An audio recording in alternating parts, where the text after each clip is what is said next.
doa kita itu dikabulkan oleh Allah Subhanahu wa taala. Sahabat Al-Syifa, yang menjadikan doa kita dengan cepat tembus arasnya Allah Subhanahu wa taala, dengan cepat tembus, ya, kita melakukan amal soleh sebelumnya. Jadi pastikan ketika kita memiliki hajat, apapun hajatnya, apapun kebutuhannya, apapun kepentingannya, sebelum kita berdoa, kita beramal soleh. Persis seperti apa yang dilakukan oleh Nabi Musa. Dan amal soleh yang dilakukan oleh Nabi Musa itu sangat simpel sekali, hanya memberikan minum. Ya. Namun Nabi Musa pada saat itu, ya, di saat dia membutuhkan segalanya, ya, kemudian Nabi Musa pada saat itu ketika melihat orang membutuhkan di hadapan matanya, dia melupakan hajat pribadinya. Dia melupakan kepentingan yang ia butuhkan pada saat itu, dan dia lebih mementingkan kepentingan orang lain. Kepentingan orang lain di situ hanya sebatas, ya, memberikan minum. Itu adalah amal soleh. Dan dengan amal soleh inilah yang menyebabkan masalah Nabi Musa terselesaikan. Ternyata solusinya sangat simpel sekali. Masalah yang dihadapi Nabi Musa, ya, sangat simpel. Dengan sebab ia menolong orang, kemudian orang tersebut kembali menolong Nabi Musa. Oleh karenanya, sahabat Al-Syifa, sebelum kita berdoa, pastikan kita beramal soleh, dan insya Allah dengan amal soleh tersebut yang menyebabkan Allah Subhanahu wa taala membantu kita semua. Kita perhatikan, setelah Nabi Musa membantu, ya, wanita tadi, apa yang terjadi? Nabi Musa bisa minum, bisa makan. Nabi Musa bahkan mendapatkan keluarga. Bukan hanya sebatas keluarga dekat, ya, maksudnya dia kenal orang dan kemudian dia dekat. Akan tetapi bahkan Nabi Musa memiliki keluarga, memiliki istri, mendapatkan keluarga, bahkan mendapatkan ma'isyah, pekerjaan. Jadi jelas sahabat Al-Syifa, amal soleh yang kita lakukan itu sangat berarti buat kita sendiri. Jadi pentingnya, ya, kita mendahulukan orang lain daripada diri kita. Jadi ketika kita mendahulukan orang lain, sejatinya kita sedang, ya, sedang mendahulukan diri kita sendiri. Karena di saat kita mendahulukan orang lain, pada saat itulah Allah Subhanahu wa taala memikirkan kita. Dan ini sesuai dengan hadis Rasulullah SAW, man kana fi hajati akhihi kana Allahu fi hajatihi. Dalam sebuah hadis dijelaskan bahwa barang siapa, ya, fi hajati akhihi, dia menyelesaikan hajat saudaranya, kana Allahu fi hajatihi, dan Allah Subhanahu wa taala langsung yang menyelesaikan hajatnya. Sangat istimewa sahabat Al-Syifa, ya. Ketika kita ingin diistimewakan oleh Allah Subhanahu wa taala, ketika hajat kita ingin diselesaikan oleh Allah Subhanahu wa taala, maka bantulah sesama kita. Sahabat Al-Syifa yang rahmati Allah Subhanahu wa taala, kadang, ya, ini permasalahannya. Apa permasalahannya? Permasalahannya adalah ketika kita sedang membutuhkan, ya, kadang kita tertutup, ya. Kadang kita lebih banyak mengeluhnya daripada, ya, tidak mengeluhnya.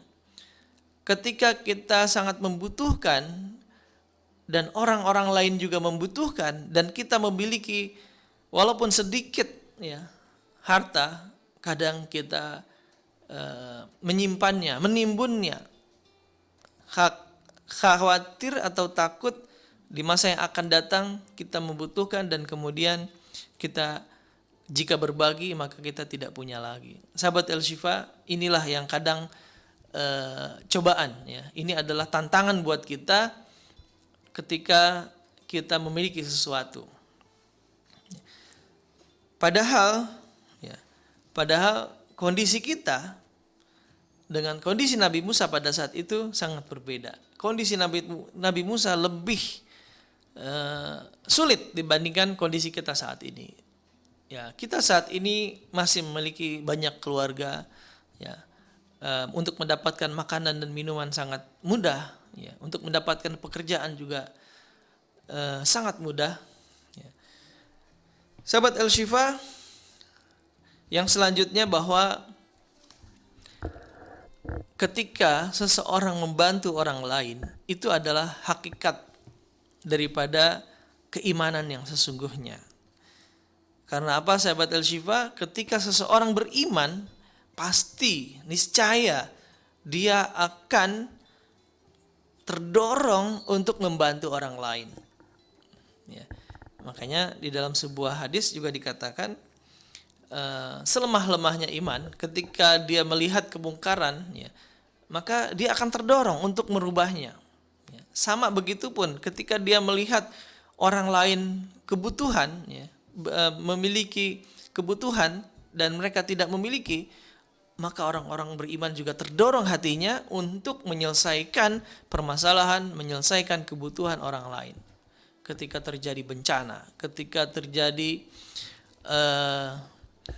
pembantaian terhadap kaum muslimin di belahan bumi manapun, maka sebagai orang muslim yang beriman, maka kita akan tergerak dan terdorong untuk membantu sesama muslim. Sahabat Al-Shifa, begitu kita tidak ada sains, ya, ada rasa untuk membantu, maka pastikanlah pada saat itu iman kita dalam kondisi yang lemah. Dalam kondisi yang lemah. Bahkan ketika kita perasaan pun tidak ada, rasa pun, ya, jangankan membantu, rasa ingin membantu pun tidak ada, maka di saat itu kita tidak memiliki iman. Dan inilah yang dijelaskan dalam surat Al-Ma'un oleh Allah Subhanahu wa taala, ara'aital ladzi yukadzibu biddin? Apakah engkau melihat, ya, apakah engkau melihat orang-orang yang mendustakan agama, bahkan orang-orang yang tidak tergerak, tidak terlintas, maka mereka adalah orang-orang yang mendustakan agama. Kenapa mendustakan agama? Fadzalikal ladzi yad'ul yatim, dan orang-orang yang mendustakan agama diantaranya adalah fadzalikal ladzi yad'ul yatim, mereka yang menghardik orang-orang yatim. Wala yahuddu ala ta'amil miskin, dan juga mereka tidak terdorong, tergerak untuk memberikan makan orang-orang miskin. Jadi sahabat Al-Shifa yang dirahmati Allah Subhanahu wa taala, bahwa ketika kita memberikan makan orang miskin, ketika kita membantu anak yatim, maka kita akan terbebas dari kata-kata yukazzibu biddin, orang yang mendustakan agama. Sahabat Al-Shifa yang dirahmati Allah Subhanahu wa taala, bahwa ketika kita membantu sesama, itu adalah buah dari keimanan. Ketika kita terdorong, tergerak untuk membantu sesama, pastikan itu adalah bukti, itu adalah bukti keimanan seseorang. Dan tentunya, ya, ketika kita melakukan sholat, ketika kita berzikir, ketika kita puasa, ketika kita membaca Al-Quran, seharusnya amalan-amalan tersebut menambahkan keimanan kepada kita dan mendorong kita untuk berbuat baik di antara sesama. Ya. Dalam rukun Islam itu terdapat, ya, zakat di dalamnya. Dan zakat itu adalah salah satu konsep takaful ijtimai, adalah konsep Islam dalam menyelesaikan permasalahan sosial, saling menjamin di antara kita. Kita saling membantu. Itu adalah zakat. Dan sisa daripada rukun Islam ada sholat, ada puasa. Dan sholat dan puasa itu adalah amal yang ketika kita lakukan menambah keimanan. Ketika kita bertambah imannya, maka kita otomatis akan membayarkan zakat kita. Sahabat Al-Shifa yang dirahmati Allah Subhanahu wa taala, Rasulullah SAW adalah teladan kita, dan banyak sekali ya Rasulullah SAW mengungkapkan dalam hadis-hadisnya untuk membantu di antara sesama kita. Di antara hadisnya yang sudah kita bacakan tadi adalah man yassara man kana fi hajati akhihi kana Allah fi hajati akhihi. Barang siapa yang menyelesaikan hajat orang lain, maka Allah Subhanahu wa taala akan menyelesaikan hajatnya. Dalam hadis yang lain juga, man yassara ala mu'sirin yassarallahu fid dunya wal akhirah. Wallahu fi aunil 'abdi ma kana al-'abdu fi auni akhihi. Barang siapa yang mempermudah orang yang sedang kesulitan, kata Allah Subhanahu wa taala, yassarallahu fid dunya wal akhirah.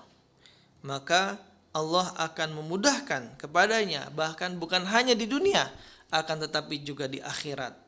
Wallahu fi aunil 'abdi maka al abdu fi auni akhihi. Dan Allah Subhanahu wa taala akan menolong hambanya, maka al abdu, selama hamba tersebut fi auni akhihi, selama hamba tersebut menolong sesama di antara mereka. Sahabat Al-Shifa, inilah gambaran yang terdapat di dalam surat Al-Qasas ayat 22 yang bercerita tentang Nabi Musa. Ya, kita lihat pada kisah ini Nabi Musa mendapatkan solusi terbaiknya. Ternyata solusi terbaik yang diberikan oleh Allah Subhanahu wa taala ketika dia memberikan solusi kepada dua orang wanita yang berada di hadapannya dan sedang membutuhkan uluran bantuan orang lain. Dan Nabi Musa adalah orang yang datang untuk membantunya, dan dengan membantunya kemudian Nabi Musa dengan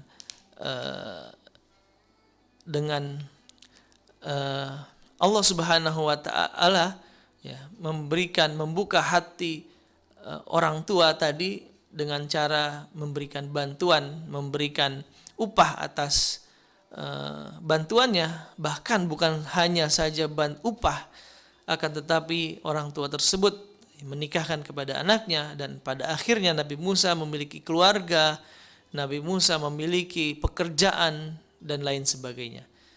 Terima kasih sahabat Al-Shifa atas perhatiannya. Insyaallah kita akan berjumpa lagi di pertemuan mendatang. Assalamualaikum warahmatullahi wabarakatuh.